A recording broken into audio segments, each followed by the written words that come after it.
হরি ওম, সুপ্রভাতম, সর্বেভ্যঃ নমো নমঃ। সকলকে নমস্কার। আমরা নিয়মিত যে গীতা পাঠ করছি, আমাদের এই পর্যন্ত প্রথম অধ্যায় এবং দ্বিতীয় অধ্যায় মিলে মোট 60টি পর্ব আমরা 60 এই 60টি পর্ব আমরা অধ্যয়ন করেছি। এখন আমাদের চলছে দ্বিতীয় অধ্যায় সাংখ্যযোগ।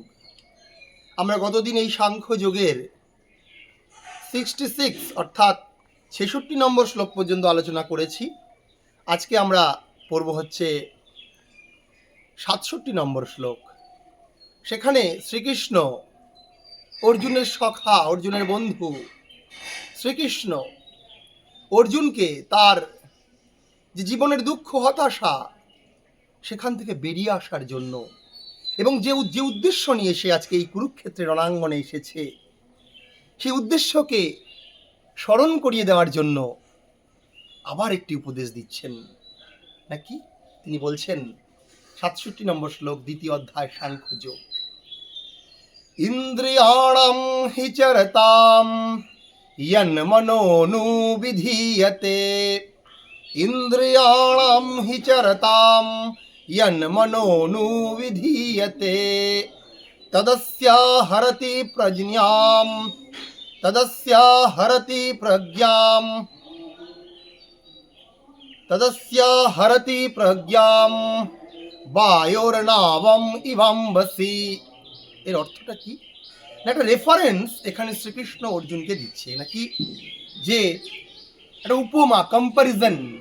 যেমন এই নেচার, এই প্রকৃতিতে আমরা দেখতে পাই যখন নদী দিয়ে নৌকা যাচ্ছে, সেই প্রতিকূল পরিস্থিতিতে জলের মধ্যে, নদীর মধ্যে বায়ুর আঘাতে নৌকাকে যে বেগ পেতে হয়, যে কষ্ট করতে হয়, যথা বায়ুর নাবম ইবাম্বসি, বায়ু যেভাবে নৌকাকে চঞ্চল করে, বিচলিত করে, উতাল পাতাল করে দেয় নদীর মধ্যে, ঠিক তেমনি ইন্দ্রিয়াণাম হি চরতাম, আমাদের এই ইন্দ্রিয়গুলি তার যে বিষয়, সেই বিষয়ে সে বিচরণ করতে করতে কি হয় না, সেই মনকে ইন্দ্রিয়াণাম হি চরতাম,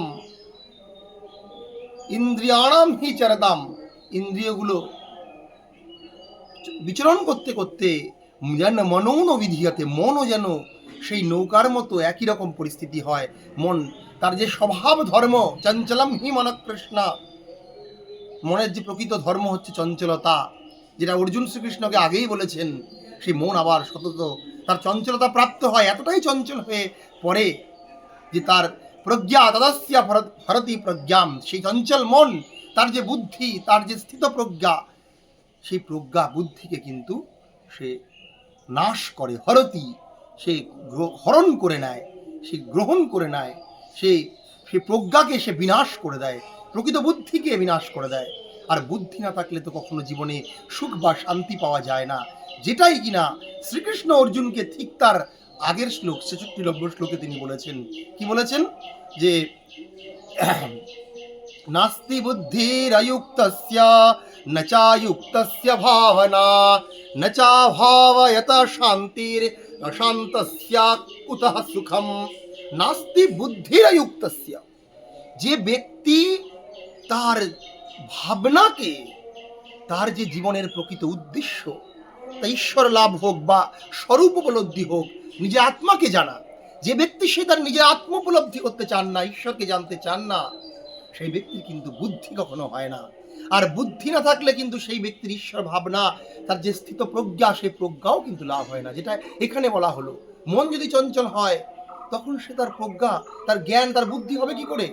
আর নাচা ভাবায়ত শান্তি, যার ঈশ্বর ভাবনা নেই, যার স্বরূপলব্ধির ইচ্ছা নেই, এই জীবনে কেন এসেছি, এই জীবনের প্রকৃত উদ্দেশ্য কি, জীবনের প্রকৃত লক্ষ্য কি, যে ব্যক্তি জানে না, তার অশান্তি, সেই নচা ভাবায়ত শান্তির অশান্তস্য কুতঃ সুখম। এরকম অশান্ত ব্যক্তি, এরকম চঞ্চল মনযুক্ত ব্যক্তির কিন্তু জীবনে শান্তি হয় না। এই জীবন ধারণ করা, এই জীবন গ্রহণ করা কিন্তু তার পক্ষে বিফল হয়, নিরর্থক হয়। কারণ সে বুঝতেই পারে না সে জীবনে এই পৃথিবীতে কি করতে জন্ম নিয়েছে, তার জন্মের উদ্দেশ্য কি, সে কোথা থেকে এসেছে, কি করতে হবে, আবার মৃত্যুর পরে সে কোথায় যাবে। কিন্তু কঠোপনিষদের নচিকেতার মনে কিন্তু সেই প্রশ্ন এসেছিল, তাই সে যমকে প্রশ্ন করেছে কি না, এয়ং প্রেতে বিচিকিৎসা মনুষ্যস্তিত্যেকে নায়মস্তিতি চৈকে। আমি জানতে চাই যারা এই পৃথিবীতে জন্মগ্রহণ করছে এয়ং, তারা মৃত্যুর পরে, প্রেতে মৃত্যুর পরে তাদের যে আত্মা বা তাদের যে অস্তিত্ব সেটা থাকে কিনা। আপনি আমাকে সেই আত্মতত্ত্ব, আপনি আমাকে সেই জীবনের রহস্য, জন্ম মৃত্যুর যে রহস্য, সেটাই আমার কাছে উন্মোচন করুন। তৃতীয়বারে যমের কাছে কিন্তু নচিকেতা সেই প্রার্থনাই করলেন।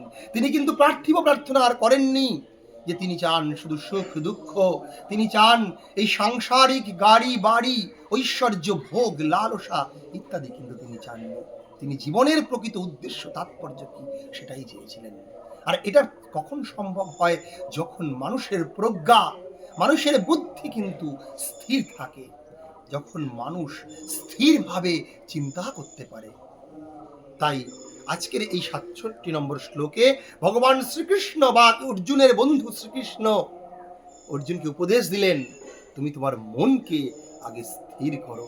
আমাদের মনটা কেমন না, এই পৃথিবীতে চারিদিকে বায়ু যেমন একটা প্রতিকূল পরিস্থিতি তৈরি করে নদীর মধ্যে নৌকাকে উথাল পাতাল করে ডুবিয়ে দেওয়ার চেষ্টা করে, এই পৃথিবীর আমাদের চারিদিকে সমস্ত ভোগ, সমস্ত দুঃখ কষ্ট, কামনা বাসনা লালসা মোহ আবেগ তাড়িত করে আমাদেরকে আকর্ষিত করে, ফলে আমাদের মনকে আরো চঞ্চল করে তোলে। ইন্দ্রিয়াণাম হিচারতাম, এটা কেন হয়? কারণ আমাদের যে ইন্দ্রিয়গুলি আছে, চক্ষু কর্ণ নাসিকা জিহ্বা হাতক, বিশেষত এই জ্ঞানেন্দ্রিয়গুলো সব সময় কোনো না কোনো বিষয়, তার বিষয়ে ধাবিত হতে চায়। চোখ চায় একটা কিছু দেখবো, সব সময় ভাবে। কর্ণ চায় একটা কিছু শুনবো, নাক চায় একটা কিছু শুকবো, জিহ্বা চায় সবসময় কিছু একটা খাবো। এই ইন্দ্রিয়গুলো তার বিষয়ে সবসময় বিচরণ করতে করতে করতে করতে ইয়ান মনোনুবিধিয়াতে, মনের অবস্থাও কিন্তু সেই নৌকার মতো টলমল হতে থাকে। তখন কি করে না, ওই যে চঞ্চল মন তদস্য হরতি প্রজ্ঞাম, সেই ব্যক্তির প্রজ্ঞা বা বুদ্ধিকে সে কিন্তু নাশ করে। অতএব আমাদের আজকের ভগবান শ্রীকৃষ্ণ অর্জুনকে এটাই বলতে চাইলেন, তুমি তোমার মনকে কিন্তু স্থির করো, সংযত করো। তার উপদেশ তিনি এর পরবর্তীতে স্থিতপ্রজ্ঞ হওয়ার যে কৌশল তিনি কিন্তু অর্জুনকে দেবেন।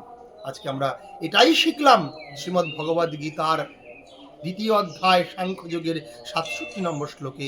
এবং আমরা এই যে সংস্কৃত চ্যানেল রুবেল পাল সংস্কৃত মডার্ন ইটিসি যে আমার যে চ্যানেল আছে, এই চ্যানেলের মাধ্যমে আজকের ৬১ নম্বর পর্বে আমরা এটাই শিখলাম।